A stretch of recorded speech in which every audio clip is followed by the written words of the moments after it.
Good morning, students, and I hope you are doing well at your home. You are doing your studies, and today we are going to start the volume 2 of your syllabus, that is the company's accounting. So it is the second volume of your book. So today we are going to start the company's account, that is the accounting of share capital. So before starting the accounting of the share capital, you must know about what is the meaning of the company.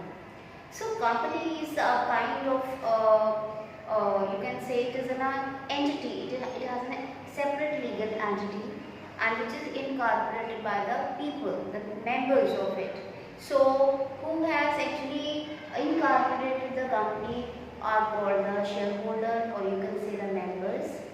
So although it is created by the members or the shareholder, but the company, once it is incorporated by the law, by the act of the law, it is separate from its own members and shareholders. So we can say that whatever the company is doing with the name of the company, whatever is doing, it is actually doing with their own entity. It means the existence, the exit or the entry of any of the member doesn't affect the company. So we can say it has a perpetual existence, it has its own existence. So because the company is incorporated in the eyes of the law, we can say that it is also called the artificial person. Just like he is acting just like an artificial person, how the person act, the company is same acting like the other, to act with the others. So as an artificial person, it has also the common seal. So one by one, with the help of the definition, we will try to understand the first definition, what are the meaning, what are words in the definition says to you, and with the help of this definition, we try to also elaborate the properties, the characteristics of a company. Okay, so it means what is a company? The definition is the company is an artificial person created by law having separate entity with a perpetual succession and common seal. So you can say with the help of the definition, we are just seeing that there are some words used and each and every word has a worth. Each and every word in this definition has a meaning to understand. So I am repeating the definition again. The company is an artificial person created by the law, having a separate legal entity with a perpetual succession and common seal. So the main pinpoints, the main key points of this definition are: it is a company is an artificial person because it is created by the law with the Companies Act. Next, the created by the law having the separate legal entity. It is created by the law, that's why it is an artificial person in the eyes of the law. And because it is you can say it is an artificial person, that's why it has its own entity. As everybody, every person, human being has its own existence, its own identity, and the entity the same happens with the company also. Once it is incorporated, once it is certified or incorporated with the eyes of the law, it creates separate legal entity. With the perpetual succession, the perpetual succession means there is no, the company doesn't have any effect, either any member exits the company or any member comes join the company as a shareholder. A person can buy the share or sell the share of the company, but the company doesn't have any kind of effect. Either somebody is coming or somebody is going, leaving or coming.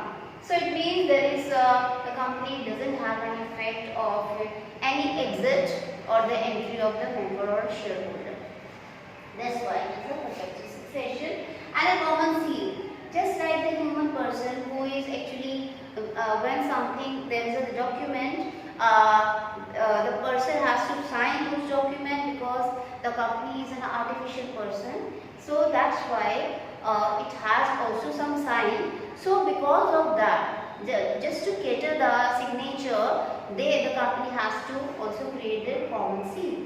So if there are so many important documents that has to be signed by the company CEO. So with the help of this definition, we can also discuss about the characteristics and the properties of the company. First is with the help of this definition. The first is the incorporation.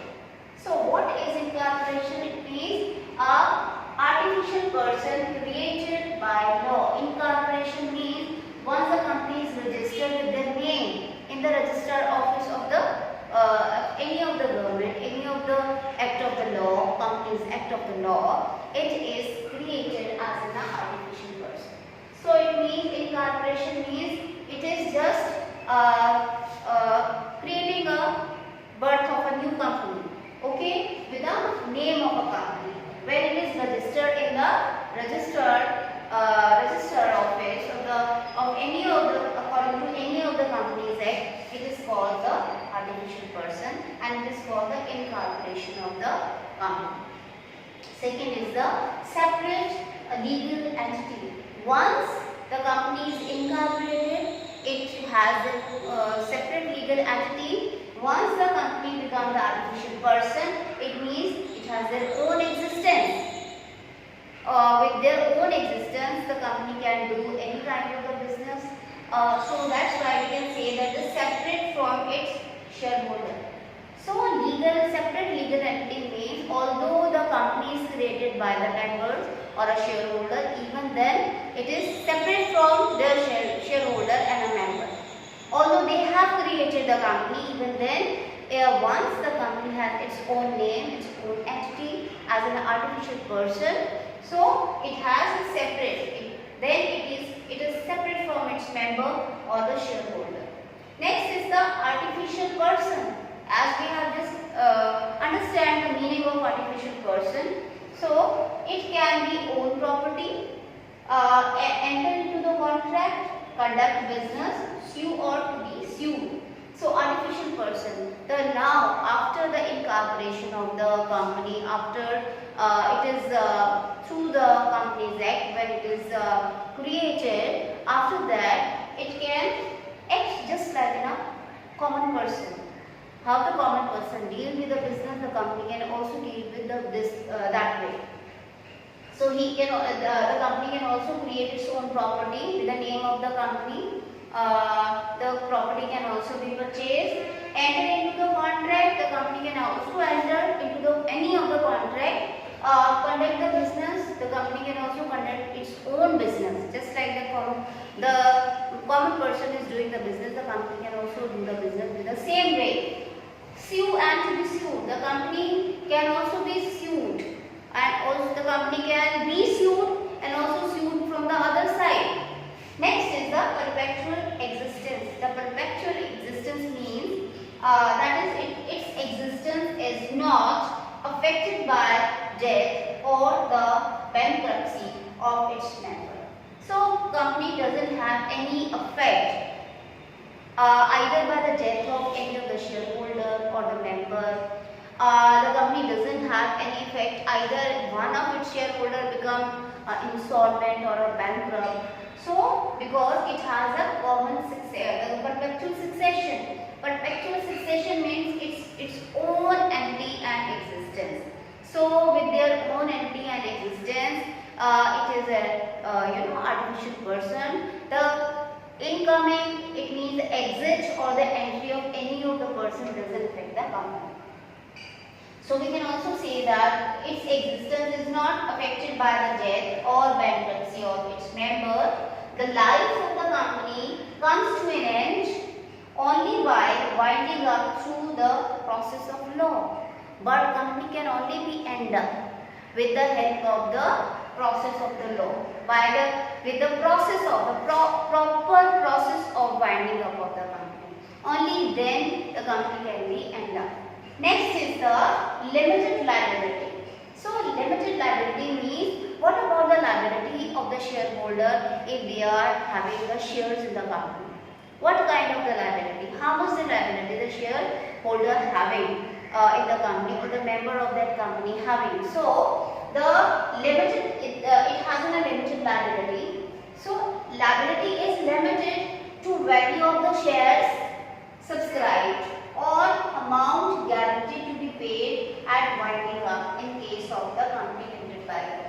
If the company is limited by guarantee, means it has the amount to be guaranteed to be paid at winding up. And if it is a simple company, it is the liability is limited to the shareholder up to the share subscribed.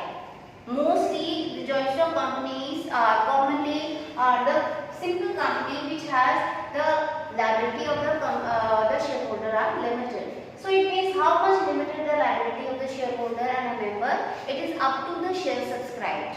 Next is also guarantee to be paid by winding up. In case of the company limited by guarantee, liability is unlimited in the company is incorporated with the unlimited liability.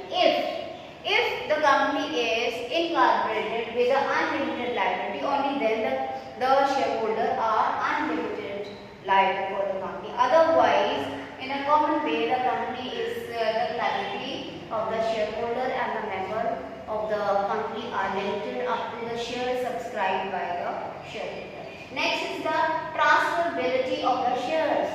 Yes, the share can be transferable freely.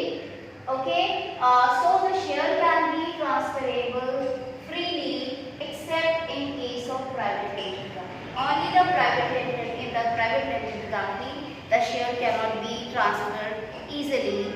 But in the joint stock company, public company, the share easily can be transferred. So it is basically that is we are going to be learn how the shareholder buys the share, how the shareholder sell that share. Because once the share is go into the market, once the IPO of the company, that is the initial public offering, goes to the market for the sell to the shareholder, it only come back at the time of the winding up to the company. The share is either of a one shareholder, and then if it is on the will of the shareholder, he can retain the share, he can have the returns, or also when he want to sell the share, he can sell shares to the other person. So because the transferability of the shares in the company is very much easily transferable. Next is the management and the ownership. The management and the ownership are the two different terms in the company's accounting, because company not managed by all but elected representative called director. There are so many members, there are number of the shareholder, and it is very difficult for all to be managed the company. So that's why the company actually elected their representative, which is called the directors of the company, and the directors are the representative of the shareholder, and the behalf of the shareholder, the director act. So that's why you can say that the management and the ownership are separated.